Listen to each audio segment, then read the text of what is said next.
కొంతమంది యేసయ్య ఫోటోలు పెట్టుకుంటారా? కొంతమంది యేసయ్య ఫోటోలు పెట్టేసుకుని ఒక కుర్చీలో చక్కగా మంచి దండలేసి 4 అగరబత్తీలు పెట్టి ఏం చేస్తారు? ప్రత్యేకమైన ప్రాంతం లేదా ప్రార్థనా గది అనుకుంటారు.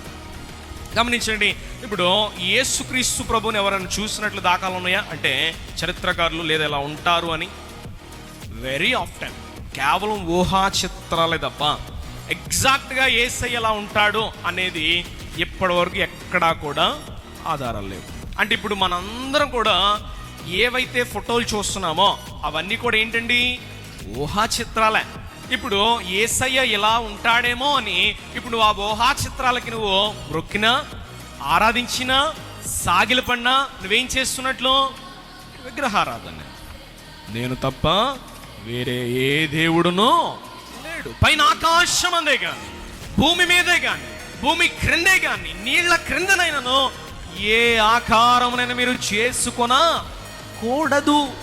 ఇదిగో దేనికి కూడా మీరు మొక్కకూడదు అని దేవుని వాక్యం సెలవిస్తా ఉంది. ప్రియులారా, బహు జాగ్రత్త.